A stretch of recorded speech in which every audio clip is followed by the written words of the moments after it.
I think going hot first is probably a good idea. Keep warm first and whack it down.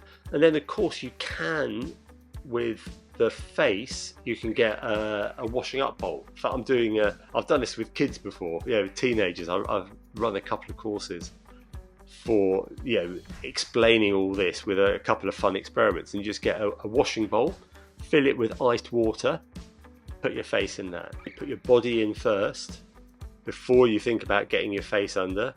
But then once you pass those 3 minutes and your breathing comes under control, then you can start putting your head underwater. Mark, welcome. Thank you. Pleasure to be here. So great to have you. The title of your book is called Chill, the Cold Water Swim Cure. And you are an MD and PhD. And when I saw the title and your title, I said to myself, I have to have this guy on our show because it is such an emerging and fascinating topic. And we love MDs and PhDs here at mindbodygreen. So welcome. And, your book starts off like so many other books in that there's a powerful personal story. So let's begin there. You know, let's flash back to you being a lifeguard in the UK. Well, yeah, I mean, that was a long time ago now. So I grew up swimming. My mum, I thank her very much. She kept me swimming as a grumpy teenager, but this was all in the pool. And even in the summers when I used to lifeguard on the beach, I used to avoid going in the sea as much as possible, far too cold for me. And then it was one day I had the pool had shut for a couple of weeks. This was many years later, so in my 30s, the pool had shut for a couple of weeks. And I was talking to an old friend from my teenage years who said, I was complaining about this. He said, "Oh, join the sea swimmers." I said, I didn't even realise the club had a sea swimming group. And he said, so I said, well, when do they swim? Well, 7 o'clock. Well, when? Well, all year. And so I was as shocked as anyone else at that point. This was the middle of August. Peak temperature, it gets to about 20 degrees, so about 68, 70 degrees Fahrenheit in the sea in Brighton. And I said, okay, I'll give it a go. And that first time I went down to the beach, I swam. We've got a pier that we can swim around, swam around that, came back out. And as I was walking up the beach, it struck me. I thought, I just feel so good. This feels so good. Totally not expecting it. And so, what was 2 weeks, what was meant to be 2 weeks, one summer while the pool was closed, has turned into nearly 20 years now, and a whole research career which has kind of come off the back of that. Wow. So you've been doing this for 20 plus years, and in the book, which is largely about, cold therapy and how promising it is in terms of combating all sorts of illnesses and also in terms of being proactive about one's health, specifically longevity, health span, lifespan. You say cold water therapy is not new and dates back to the ancient Greeks. So can you give us a brief history of cold therapy all the way from Plato to here in 2022? Well, I mean, cold therapy does, as you say, go right back as long as we have medical records. I think for me, the most interesting and possibly relevant one is Hippocrates, known as the father of medicine, ancient Greece.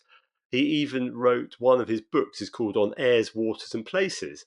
And there he is extolling the virtues of cold water. Probably of more direct significance to me, though, is if we go back to the mid 18th century and Regency Britain. And there was a guy, Dr. Richard Russell, who was also known as Dr. Brighton, and he popularized the sea cure. And this was slightly different to what we do now, but he took people and took them into the waters in Brighton, my hometown, and had remarkably good results. I mean, he wrote his treatise was written in Latin actually, and it was about curing the king's evil, leprosy and scurvy. And I wouldn't quite go to that extent in what I reckon we can cure these days, or how we can help with it. But it was a very powerful book, and it ended up with the future King George IV coming to Brighton. In fact, he stayed in his first time he came to Brighton. He stayed in Richard Russell's house after he died, and that meant Brighton expanded as a resort and went from being a fishing village to a full on health resort, and actually became a bit of a fun bohemian town. And uh, and then it also led to the expansion elsewhere of the sea bathing queue. I mean, he also got people to drink seawater. I don't recommend that. And that so that went on for many years, probably for a couple of centuries afterwards. But then, we started finding antibiotics and medicines, and we came into this kind of pharmacological paradigm. And great though medicines are, I'm a great fan of them. My job as an anesthesiologist, I couldn't do them without. I think we've missed something in the meantime, and that's what I believe we're just beginning to discover with cold water therapy, the kind of research I'm doing, the kind of research lots of people are doing into nature and things like this as well. It's not just me, but that's where it comes to now.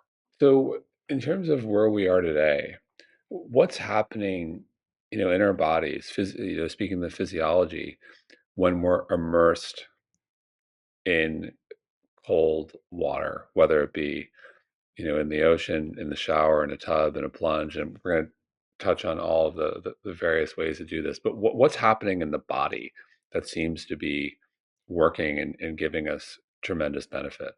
Well, there's what happens in the body when you first start doing it, and there's what happens to the body as you get used to it.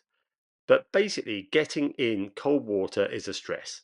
It's a stress, and it has an effect on it. It gives you noradrenaline, adrenaline, all these stress hormones, cortisol, things like this. They're all secreted as you go into that cold water. Your blood pressure goes up, your heart rate goes up. Then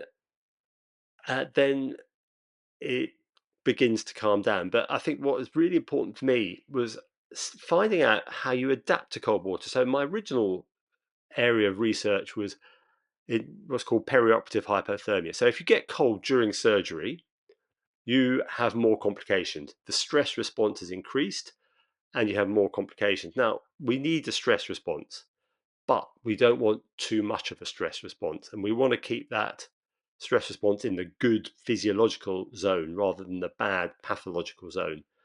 And what happens, even though you've got a fantastic anaesthetist like myself giving you meaning you don't feel anything, your body is still reacting as if it's under stress. And there are some things we can do to reduce that response so it's more physiological rather than pathological.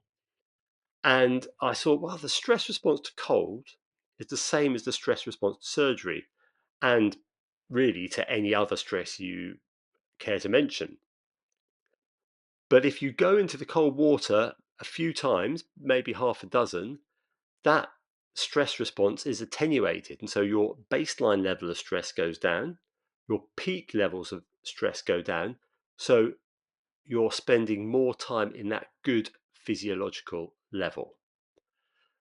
There's another aspect to it as well. So that's the adaptation to the stress response. What you also get is if you put your face in water. This is the opposite, in fact. So the first is a sympathetic, a fight flight response. When you put your face into water, that actually stimulates the vagus nerve. It's the diving reflex. It's why babies, when you throw baby into water, it doesn't breathe. It's perfectly safe. And that direct activation of the parasympathetic nervous system can actually reduce inflammation. And so, in terms of stressor, essentially, we're talking about hormetic stressors. That kind of short-lived stress, which ultimately is good stress. Yeah, I mean that's what we're aiming for. Yeah, if we want to use it as a kind of treatment, yes, that's what we're aiming for. Absolutely. And so, you mentioned putting the head in, and my question is always, okay, there are various ways we can do this. One, if we live near an open body of water, we can, and if it's safe, you can go there. Two, you can do go to your tub. You could go to a plunge. You could do an ice bath, or you could do a cold shower. And so, how do you think about the various methods that are available to us? And then, so the way I think about this is, one, there's method.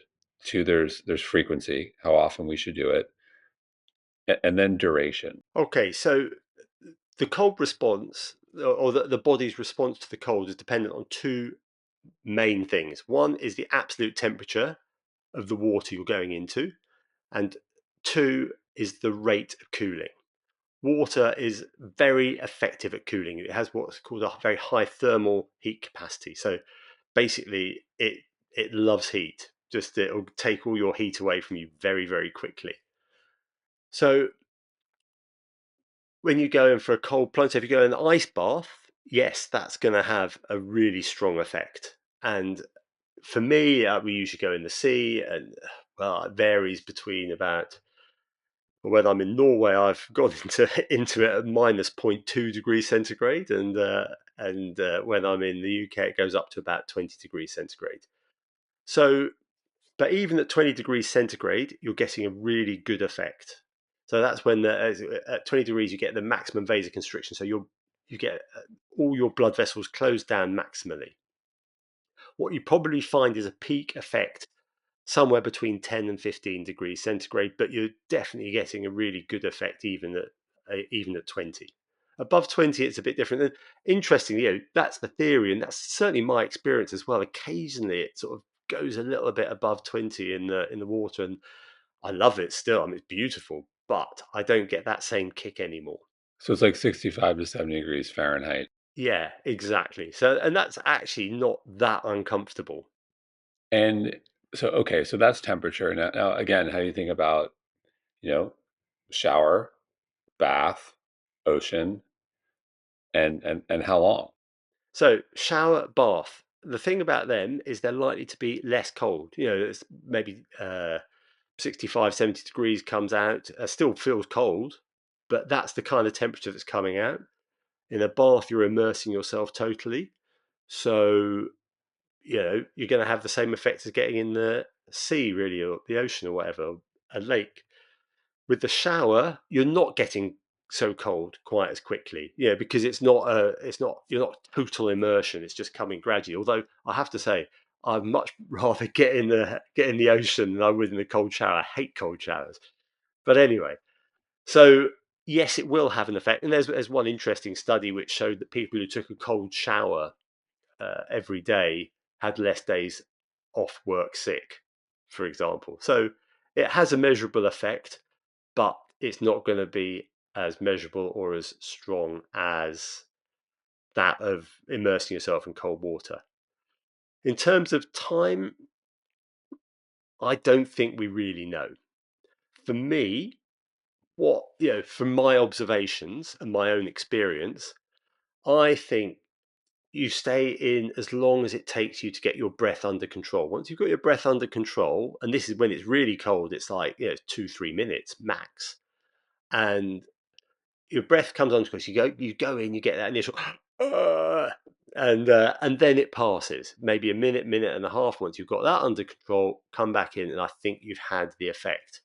The other thing is, as I mentioned earlier, I think you get a bonus effect from the putting your face in the water. So I tend to tell people 3 minutes and put your face in three times. And again, you put your face immediately and you just want to take it out. But if you just hold it there a few seconds, that's still bad, but it's not as bad. So, you know, it really doesn't take much time. And how should one prepare themselves for their first experience? What should you do, and what should you absolutely not do? If you've never done this before, we want to err on the side of caution.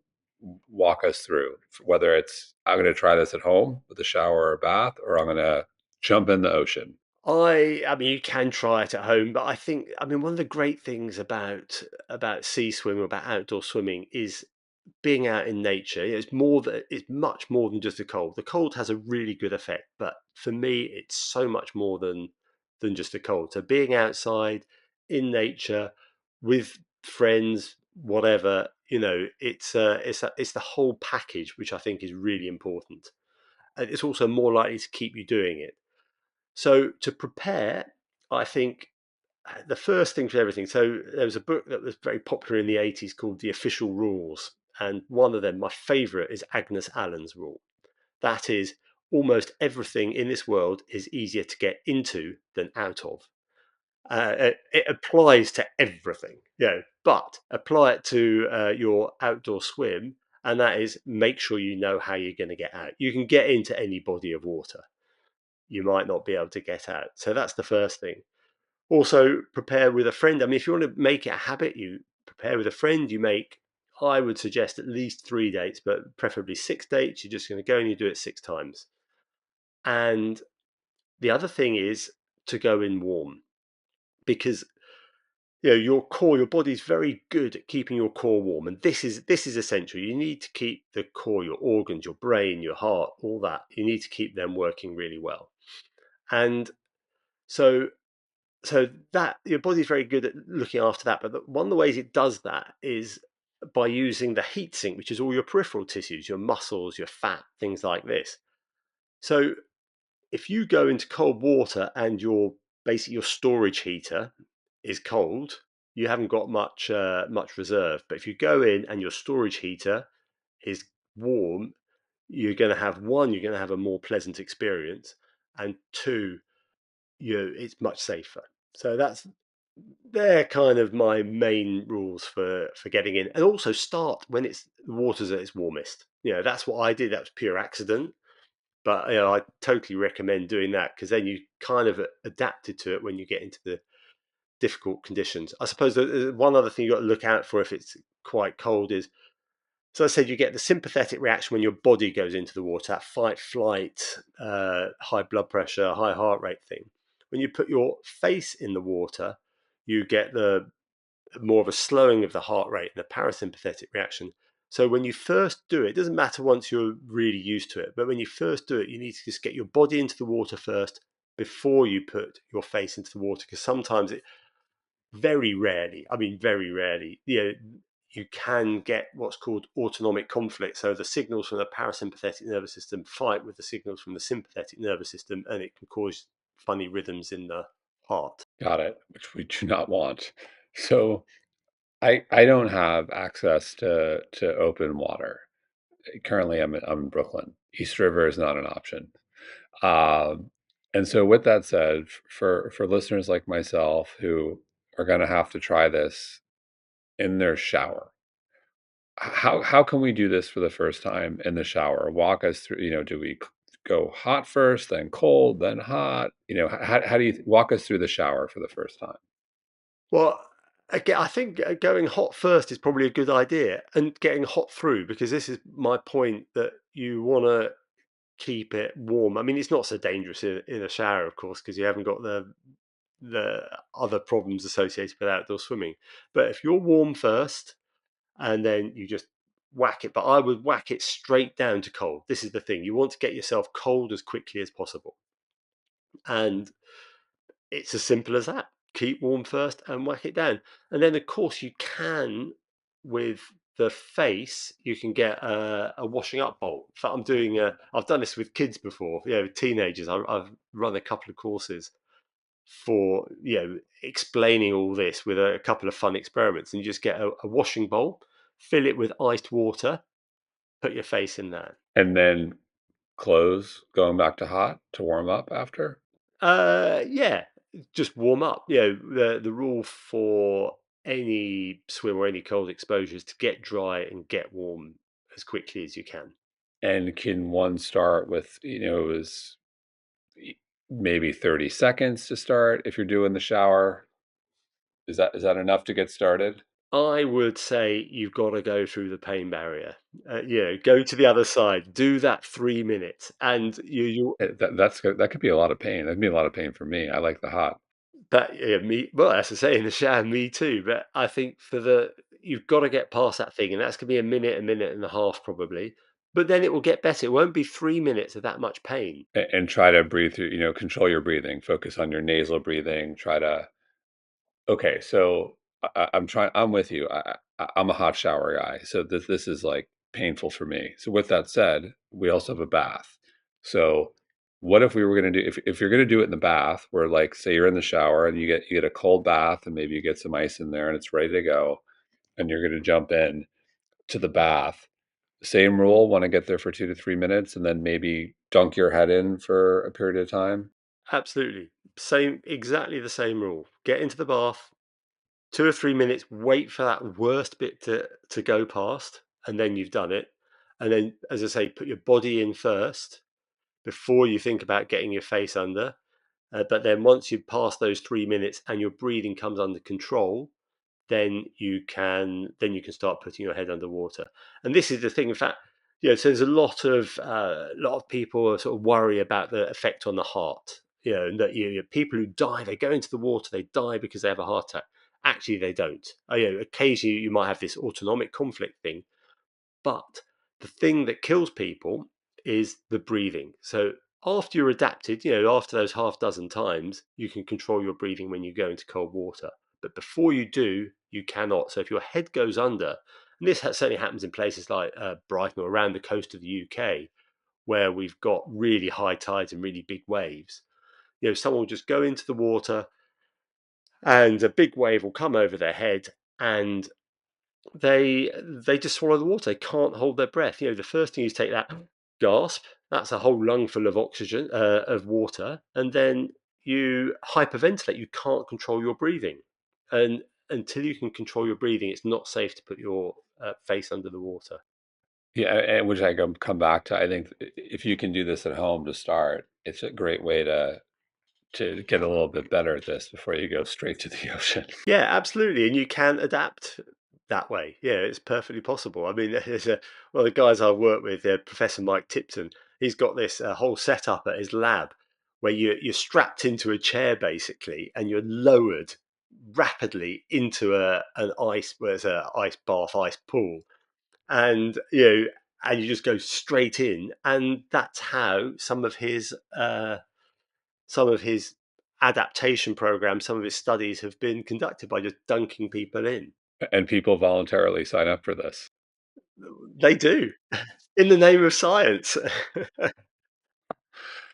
So, in the name of science, you reference a lot of interesting studies in the book, and one I found to be particularly interesting was around mental health, and it was a study conducted by the Outdoor Swimming Society that found that of 287 swimmers who suffered from depression, half of them, half of the 287 living with depression for over 10 years, that 64% of those people said that outdoor swimming helped their symptoms, which I found to be pretty powerful. So to build off of that, how do you think about the connection here between the power of cold therapy and mental health? I think mental health is so top of mind for everyone right now. Well, the two parts to this, I think. One, well, so to go back to how I got into this. So as I say, my research topic was stopping people getting cold during surgery, and I'd noticed this fact that the adaptation to cold water would take you into the physiological zone, so rather than the pathological zone. So I wrote a paper, purely theoretical. It's never been studied in a clinical population. I wrote a paper suggesting that by putting people through a cold water adaptation program before surgery, you could reduce the number of complications. Now, one of the key aspects to why it might reduce complications is because cold water adaptation, as part of the response to stress, reduces your inflammatory response. Now, it was 2 or 3 years after this, I was sitting in the pub reading the newspaper, nothing too intellectual. And I read an article comparing depression to an allergic reaction. And what it said is, in fact, there's a lot of studies showing that depression is linked with inflammation. You can treat that inflammation with a certain proportion, maybe 50, 60% of depression is inflammatory related or associated, rather. And the treatments are different. And so you can reduce the levels of inflammation, and therefore you could maybe reduce the levels of depression. And so this was the first thing that got me thinking about it. And there's also, going back to that first time I'd been round the pier, I felt so good. I'm lucky enough not to have suffered from depression, but I felt good. So from a good point. So there must be something to it in terms of mood. But on top of that, as I said, it's bringing this whole package of other benefits in. You're getting exercise, and you don't need much exercise. There's one study that shows that if you walk up 3 flights of stairs every day, you have a measurable reduction in your cardiovascular risk. You know, it's not a lot. I mean, you can do a lot more, but you can measure it with that little exercise. And you have community, social isolation is one of the strongest predictors of poor health. You go along, you do this with other people, that helps. Outside, blue therapy, green therapy. You had your podcast with Emma Lowe. Yeah, fantastic. Yeah, she really made that point very strongly about being out in nature. So I think it's a multifactorial intervention. Well said. And I want to build off this idea. You mentioned and you talk about in the book inflammation. I think we can all agree that inflammation is the root of all evil when it comes to our health. You do not want inflammation, whether it's we're talking about our brain and then cognition or in our gut, and we talk about autoimmune. Like, how do you think about? And I think it's so interesting is you're an anesthesiologist too. We've had so many different types of doctors and PhDs on this show. I don't think we've ever had an anesthesiologist. So, from your point of view, how do you think about inflammation?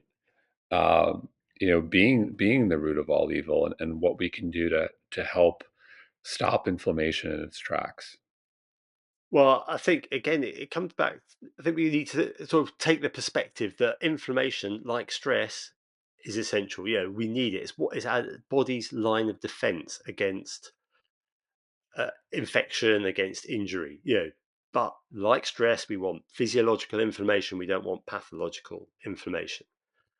However, I totally agree with you. Inflammation is the root of all evil.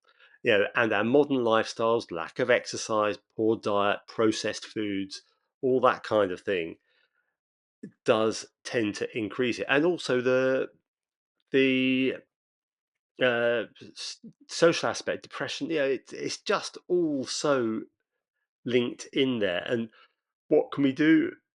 It's the simple things. It's going out in nature and exercising and eating good food. It's simple, but it's not easy, I think, is the way to look at it. So, in terms of the science, much of it is still emerging. What do you think is most interesting that is recent or is maybe a work in progress? In really shining a light on the benefits of what cold therapy can potentially do. Well, for me, it's not really a mechanistic thing. So there were two approaches to this, and the current paradigm would say that a scientific paradigm would say you start at the bottom, you start with a molecule, and you say, well, if I get this molecule and it does this, then I can see if it works here, and maybe it will work, and maybe that will have a great effect on a disease. And you start from a very scientific molecular level. My approach was to start from the top and work down. Say, well, first of all, does this work? And we start big and move down from that.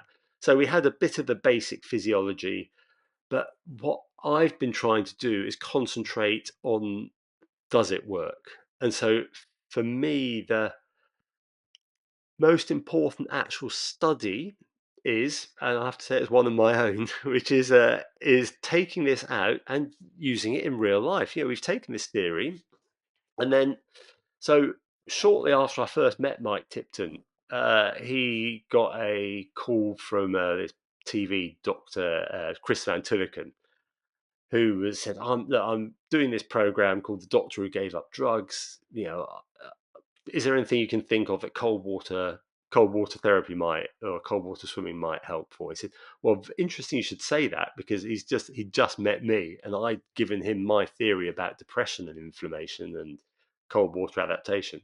So he put him on to me, and along with Mike, we set up this the BBC found this wonderful girl, Sarah, and who was depressed. She'd been on antidepressants since she was 16. She was now 24. She's a single mother. Her father had committed suicide. Her brother had died of an overdose. She had every reason to need antidepressants, but she didn't want her baby daughter growing up to see her mum taking tablets.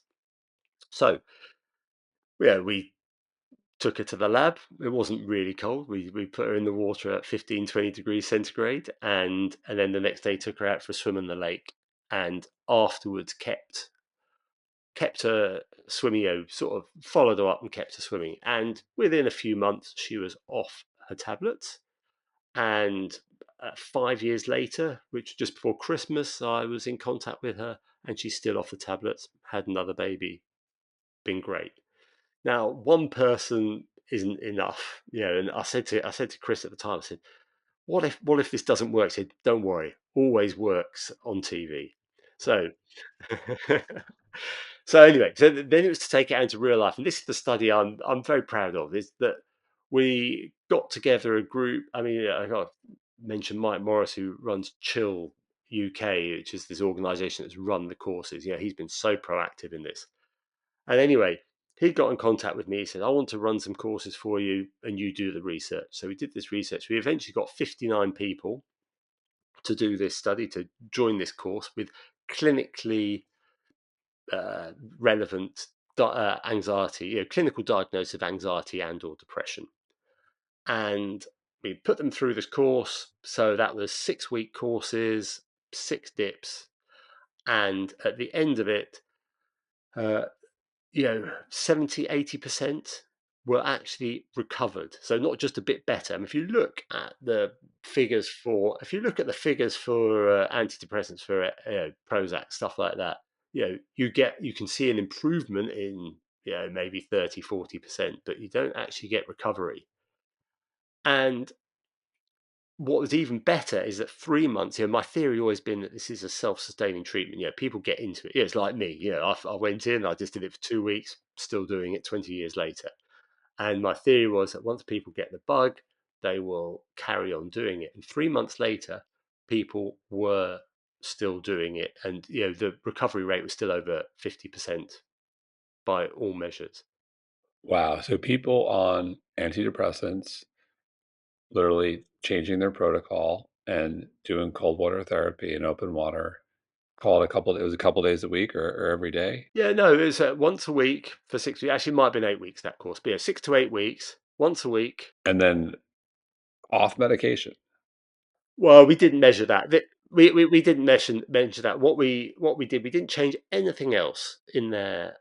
They might have changed something themselves. We didn't change anything else. All we did was come and do a course. Before the course, they had clinically measurable depression or anxiety. After the course, the vast majority didn't. Wow. So where do you think, I think this is an area that is very interesting and clearly developing, but it doesn't seem like there's enough research. Um, we think of the mental health epidemic. We're clearly, look, medication works, but we're clearly over prescribing people, and people who are on meds generally want to get off meds. And so, with all that said, where would you like to see the research go? Because this should be an area we're all exploring. Well, so there's the mental health aspect of it, and I think we just need to do more of this. That you want to take it out, do it with more people, and we have now got funding for a study, a randomized controlled trial, where we're going to take people and randomize them to normal treatment or going cold water swimming, and that's a real start. What we can do after, as we move on, we can simultaneously look to really compare it to tablets, medical treatment, or CBT or stuff like this. All of it works for some people. Uh, but I mean, particularly, my issue with tablets, and there's something that's totally underrated and under the radar, I think, is the withdrawal. And that's what that was great about Sarah. She came off the tablets, no withdrawal symptoms. The number of withdrawal symptoms from particularly the serotonin type antidepressants is just huge. And so, yeah, so we just expand this out, we keep it, and then as we go along, we can look a bit at the mechanisms. You can look at heart rate variability. You can look at a small bit with inflammatory markers, but we didn't have enough uh, patients to really do that, and then start drilling down on the actual mechanisms of it. So as I wear my Whoop and my Aura ring, which tracks my heart rate variability, what's your theory on HRV? So I think with less heart rate variability, you have to correct me on this. You get that means that you're calmer, isn't it? Is that right? You want to So you want a high HRV, low resting heart rate, high HRV, because that's like you're adapting to stress. Yeah. yeah. So that's it. My theory is, and there's someone that we're working with who is who knows his stuff. He's the expert on this part of it. Uh, the theory is that your heart rate variability will improve with cold water swimming. And you mentioned a couple of the personal stories, and I found them to be that there were some great ones in the book. Any others that really stood out to you where you said, wow, like I can't believe this person experienced these benefits? I think the ones that strike me most, the ones where they didn't come expecting any cure. So, for example, as a guy Grant, I write about in the book. Now, Grant, he was a fit guy. He was a pushing towards being a professional cyclist. He surfed. He lived in on the south coast of the UK. Really active guy, but tall and slim. Perfect person to have slip disc, and that's what he had. And he had one after another after another. And now I think he's late 40s. He was getting pretty depressed. He was looking toward going to having a proper referral to a pain clinic and maybe thinking about antidepressants or something like that. And he came to the course, because the pain was ongoing. It was reducing his movements. He wasn't able to get out and about and be the active person he really wanted to be. This is not someone who just wants to lie around all day. And just before he was about to sort of go to this next level of treatment, he saw the thing about our course on the local BBC, and he said, "Oh, I'll give that a go." And he went along for his depression, but he noticed that his pain was getting better as well. And it was completely coincidental, and this is what I like about it. He wasn't looking for a cure for his illness, and he hasn't got a cure, but he can function at a much higher, significantly higher level now because of the reduction in his pain. And it was the same with another guy, Martin, who had fibromyalgia. I mean, fibromyalgia desperately difficult to treat, but again, he was more anxious and depressed, but he came along and he noticed that his symptoms of fibromyalgia were improving with this.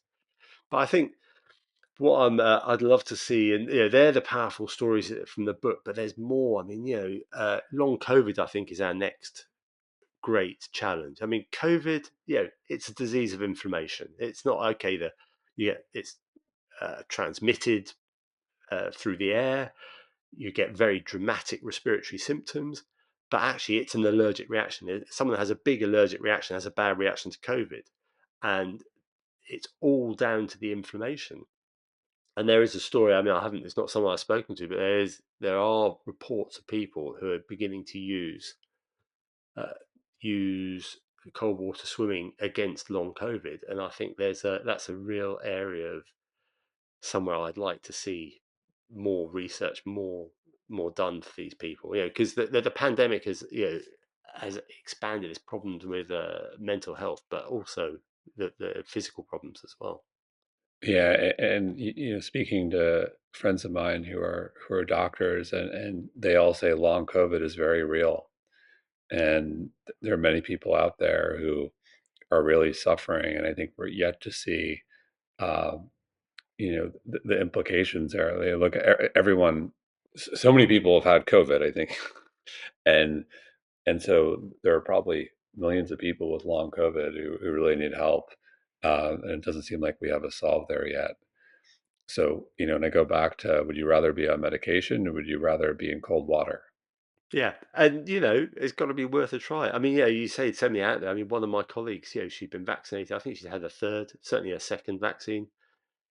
She has been out for 6 months now, absolutely flat. She just about gets out of the, walks out of the house now. It's been terrible. She's fit, healthy. You know, yeah. Wow. Well, at any rate, Mark, fascinating work. I think cold therapy is so promising, and thanks again so much for taking the time to chat with us. No, it was an absolute pleasure.